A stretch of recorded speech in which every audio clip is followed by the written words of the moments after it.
phrase lazy learner would be considered a lame insult. Like anywhere else, hey, you lazy learner. No one's feelings are hurt. But the reason why ex-Mormons got really mad when President Nelson said it was because it's true.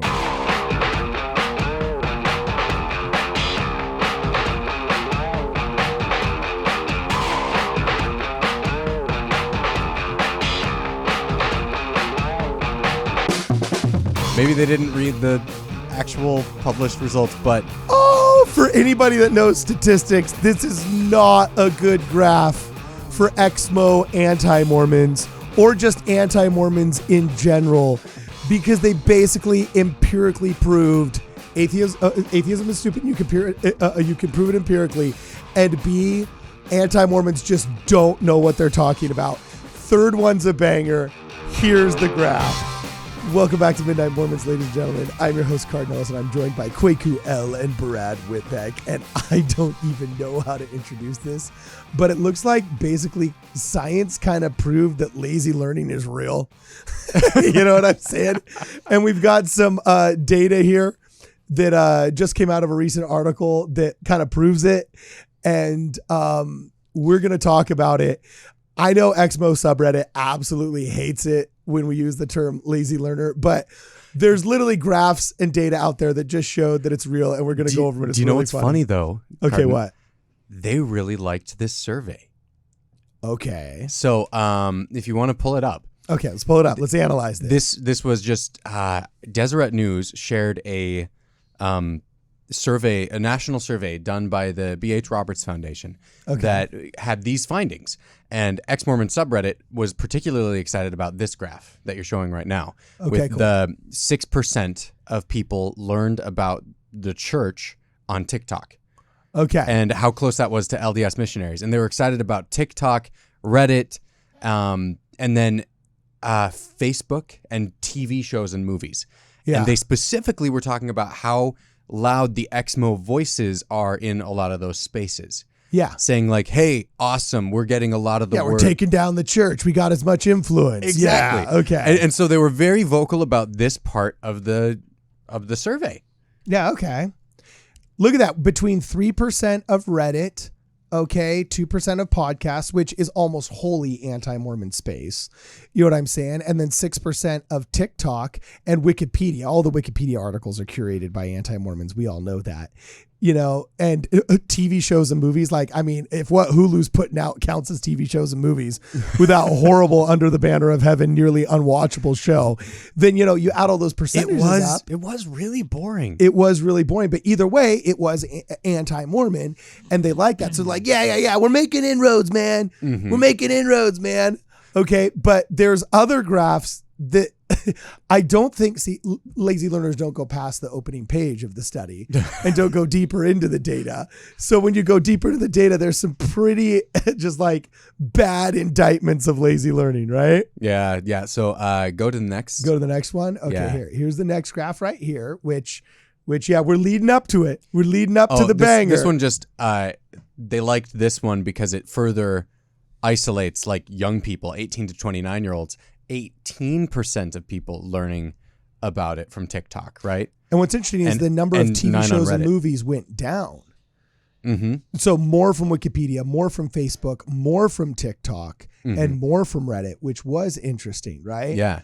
But they kind of ignored the last graph that we're going to pull up here, or didn't see it. I guess maybe they didn't read the actual published results, but... For anybody that knows statistics, this is not a good graph for Ex-Mo anti-Mormons or just anti-Mormons in general, because they basically empirically proved atheism is stupid. You can prove it empirically, and B, anti-Mormons just don't know what they're talking about. Third one's a banger. Here's the graph. Okay, so...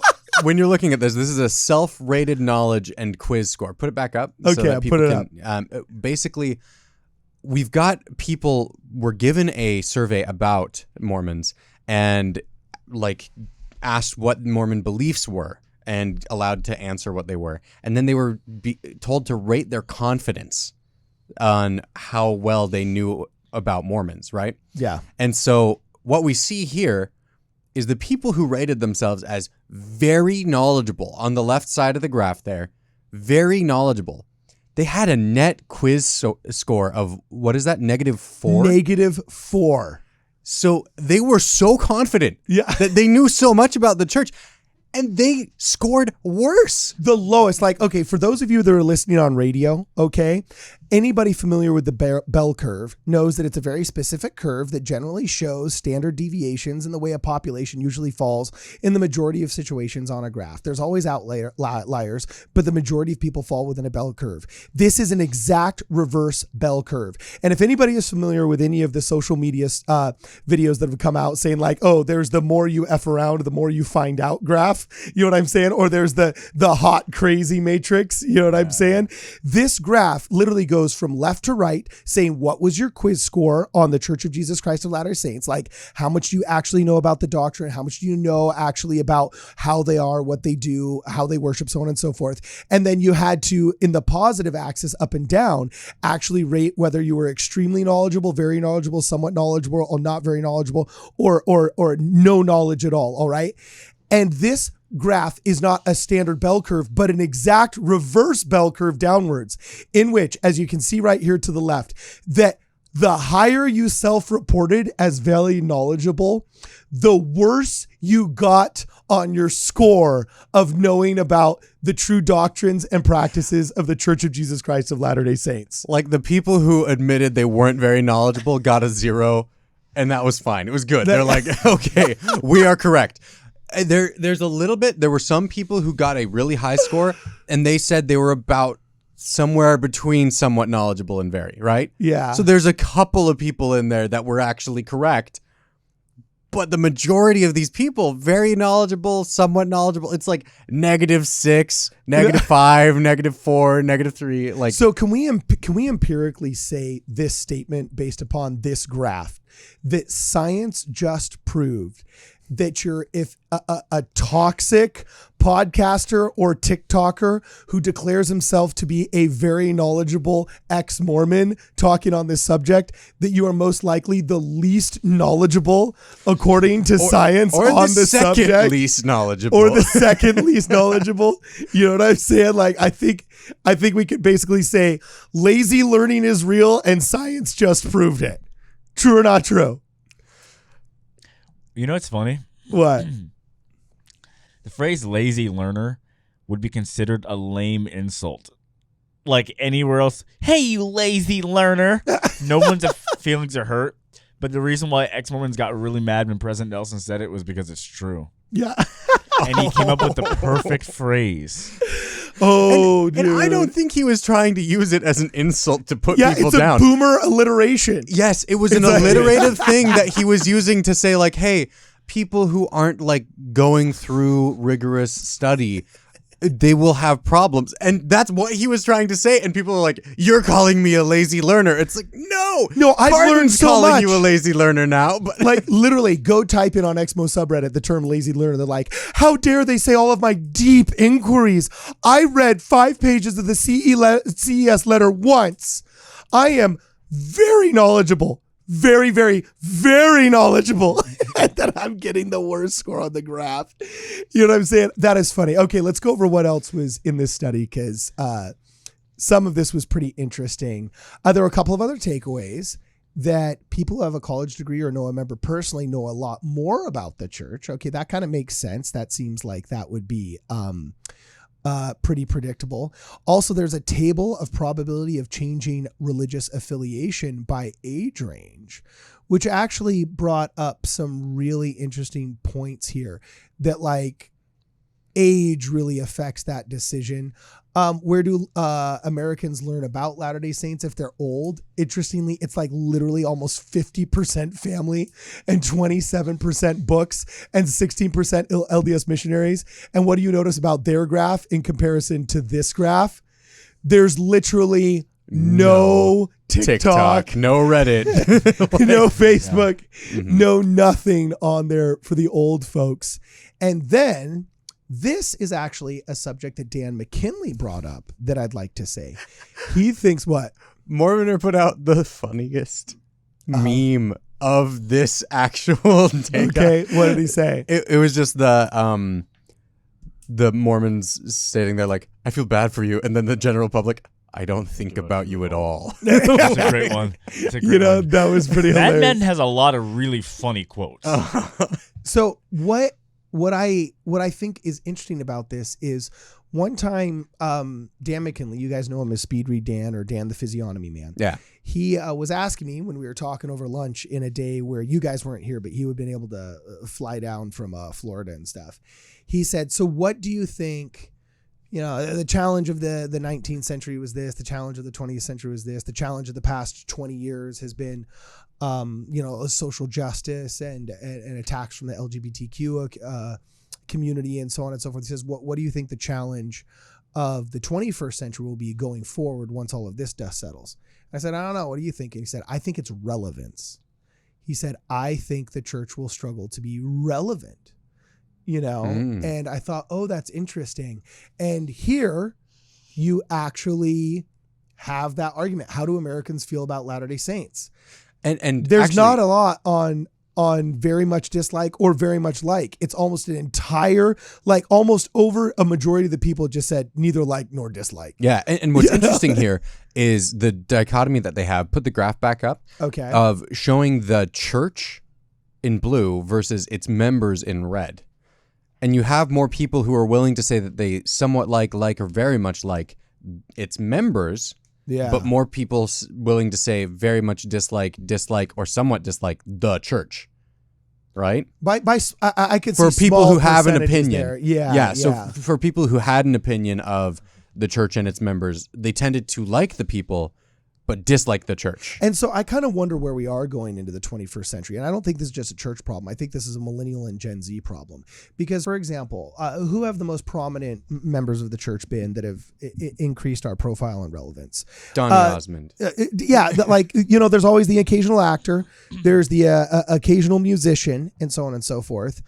That's because the culture of the Church of Jesus Christ of Latter-day Saints is very pro into the arts and theater. People don't realize, like, Ballet West is one of the premier North American ballets. It's in the middle of Salt Lake City. LA doesn't even have its own ballet.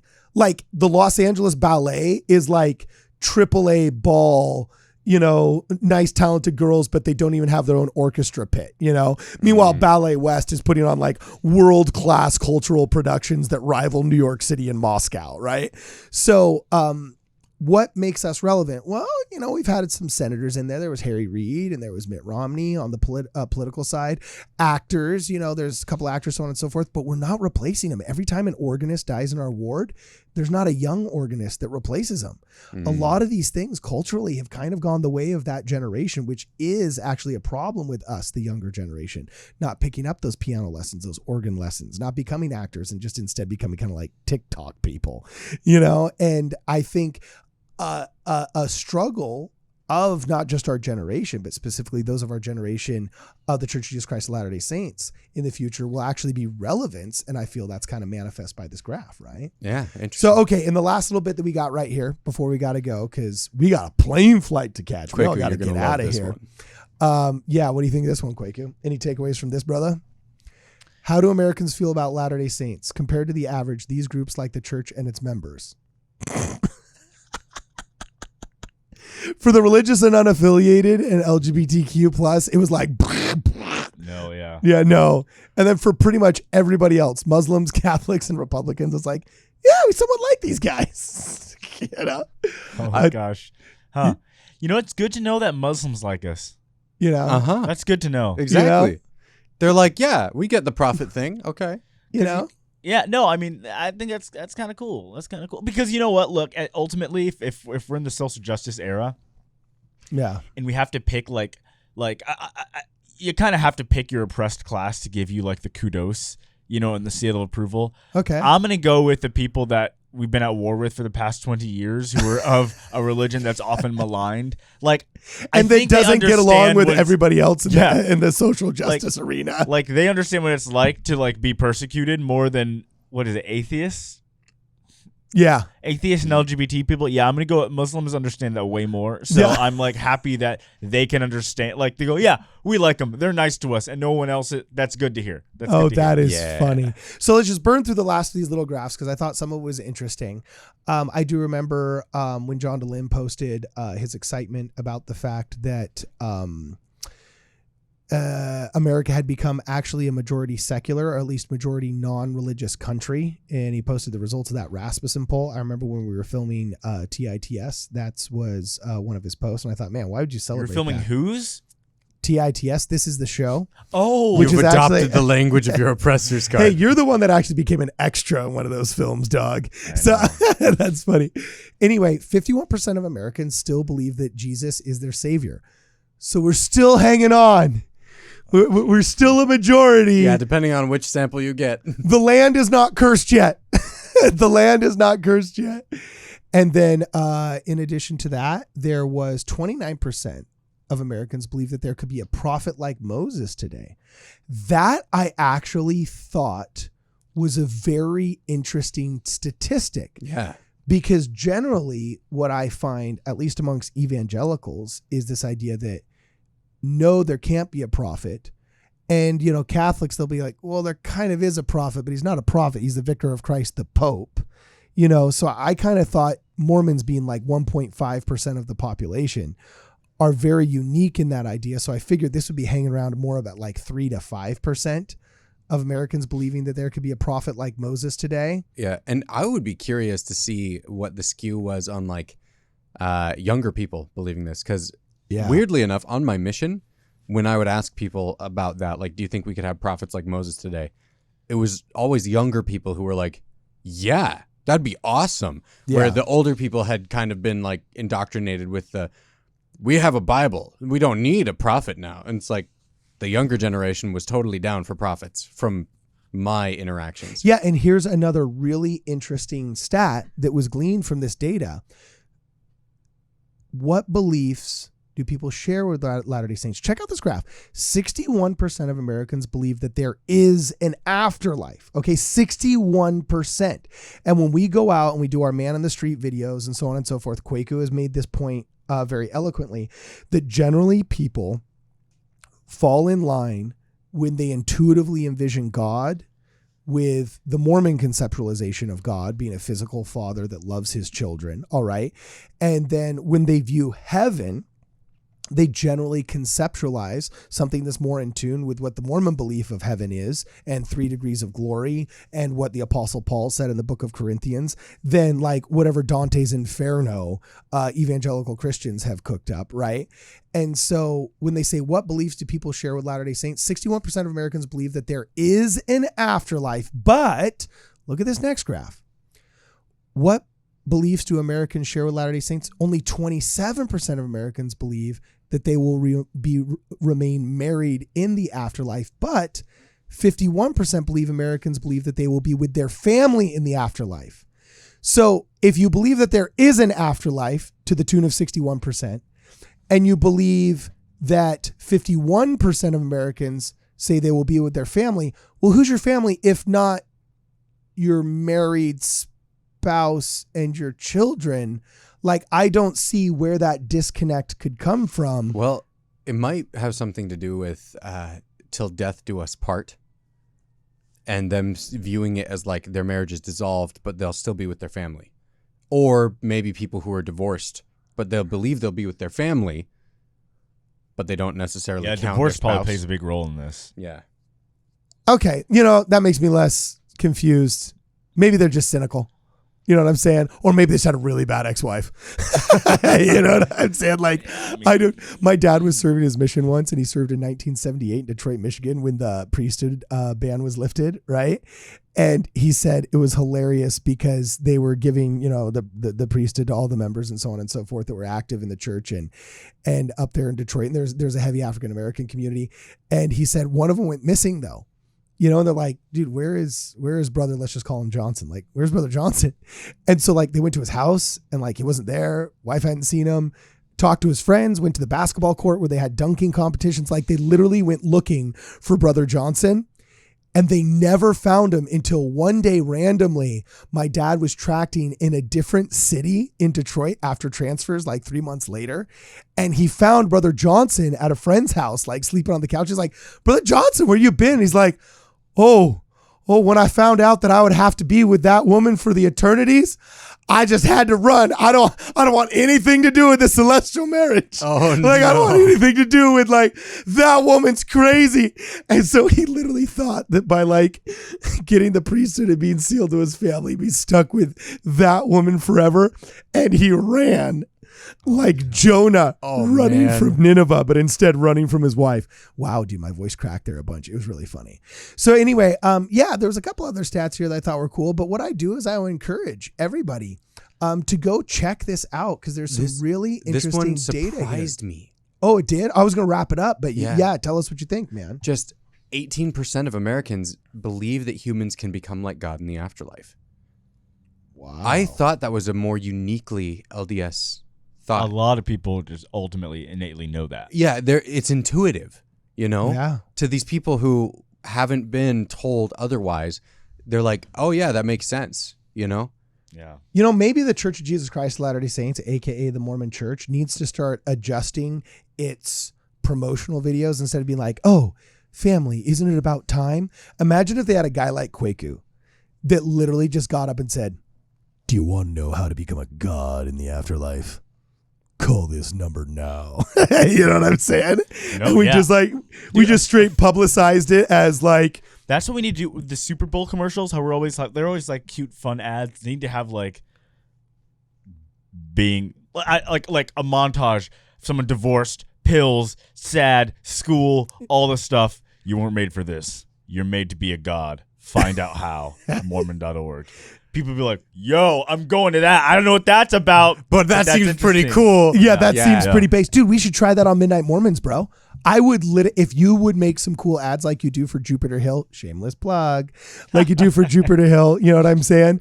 And those other organizations and events that you plan, if we made one like that, I would boost that post for Midnight Mormons just to say like, you were meant for more. Become a god. You know what I'm saying? And we'll We'd get probably Morgan. get roped into like the weird Norse pagan Instagram. You know, Cool. like, Yeah. come to Valhalla. You're like, Yeah, cool. Oh, It's better than getting roped into Ex-mo content that's just It's really true. sad and That's true. middle-aged and angry. You know what That's I'm true. saying? That's true. Okay, cool. So let us know what you guys think about this in the comments below. Let us know what you think about all this data. I mean, there's some really interesting stuff here. We can't talk about it all at once, but I was personally intrigued. So let us know what you think in the comments below. It was in Deseret News based off of the B.H. Roberts Foundation data, which is all solid. So check it out. Communicate with us. This is Midnight Strike Through Mormons. See you guys in the next program. Hey guys, Cardinellis here. I am the creator of Midnight Mormons, and first I'd like to say thank you for watching this video. We know in an attention economy, there's all kinds of podcasts and shows you could be keeping up with, and you chose to be here with us. That means a lot. Thank you. If you haven't had a chance yet, please consider contributing to the channel through Venmo. If you haven't liked, shared, or subscribed yet, please do all of the above. And 3, right now we're actually taking sponsors for the program. If you have a product or you have a company that you would like to publicize, please reach out via the website and we will have that conversation. Again, we know there's all kinds of programs out there that you could be listening to or you could be watching, but you chose to be here with us. For that, we are grateful. And we look forward to seeing you guys in the next video.